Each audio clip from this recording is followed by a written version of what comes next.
I'm Brooke Dennis, and I'm the director for 742. So 742 is about 4 college students who are on their way to their graduation ceremony when they crash their car, and kind of the aftermath of that crash leads to some secrets coming out that the group has been keeping from each other, and I don't want to spoil the ending, but and they get some bad news at the end. My casting process on this was kind of interesting because I was told that I was chosen to direct the film 2 days before the weekend where they were doing the casting process, and so for this year for Radiance they had audition tapes of all of the actors who were interested, and they had certain roles that they read for, but you kind of watched all of them anyway, and so I kind of had to watch all of those tapes, sift through everything, and then we made lists of our top choice and then our second choice and third choice in case those actors were casted in other projects. And so we submitted those lists, and then I was given my cast list based off of that. Directing my actors, they made my job very easy because every day when I would come in and for the scene that we were doing, I would have lists of questions to ask them to dissect the scene and their characters' motivations and where it was in the film, because we shot out of order, so to keep them kind of on track of where we were. And every time I asked them a question, they had an answer for it, and their answer like matched with my thinking on it before I even asked them the question. And they were so great at just like adapting because we were so rushed most of the time, and they just locked in and they did it, and it was amazing.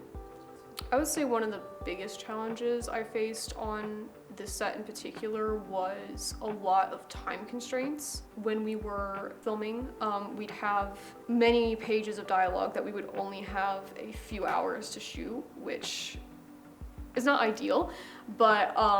the main thing that I learned from that then was how to really sit and think about what shots are important and why they're important, and how to convey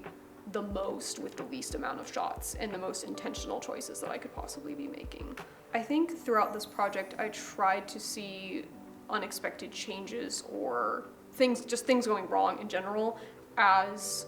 the opportunity to be like, okay, how do I work with this and use it to my advantage, rather than letting it be like, oh, well, we lost this thing, and so the scene is ruined now because we don't have this prop or this set piece or anything like that. Kind of just trying to like take a step back and find a way to make it work, because not everything is ideal, but we have to work with what we have sometimes. I think one of the biggest ones was just a few days ago for the film. There was a crashed car, and we had a crashed car, and we had a location, and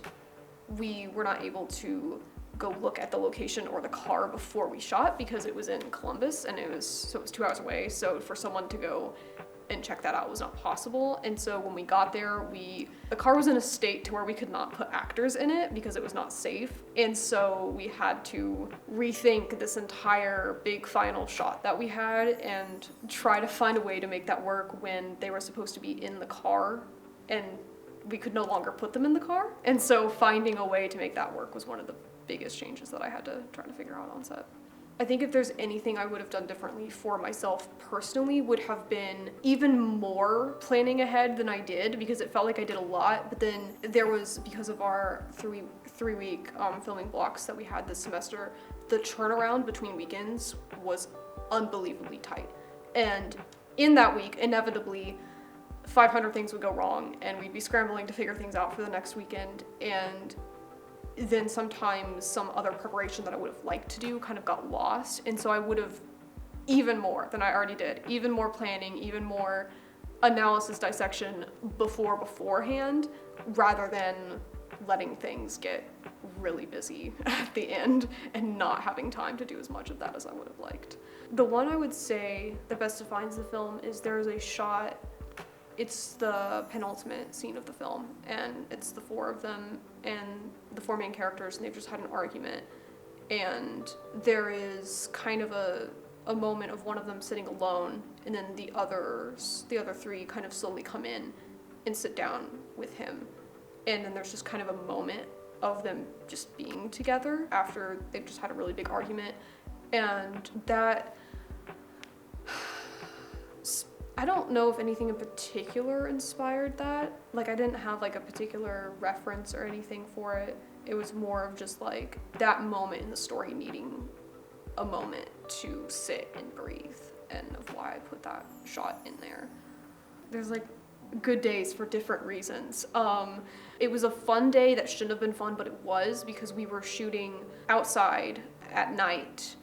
it was still February at the time, and so it was very cold, and we were filming a driving scene where we had the actors in a car behind, I think it was myself and my AD, my sound mixer, and our DP in the lead car. And that day was best in the sense of fun, because my actors had a blast that day. They continuously keep saying that was their favorite day on the shoot. It was one of the most fun ones,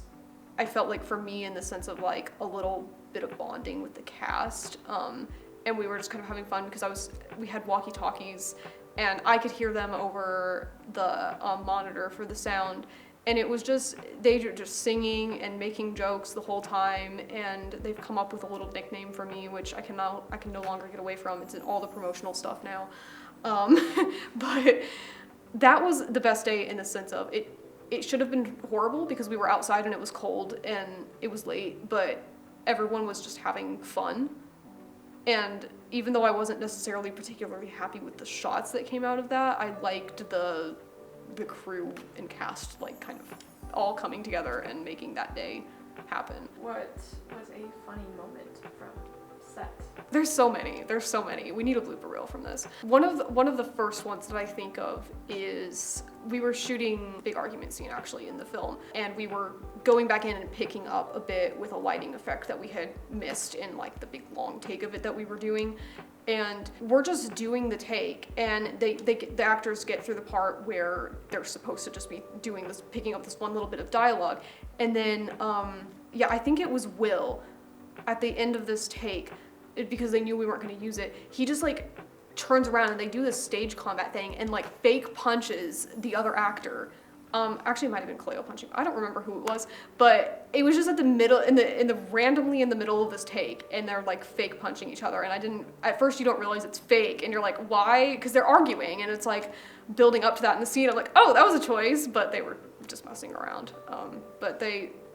were very funny to watch sometimes. So there are a lot of funny moments from set.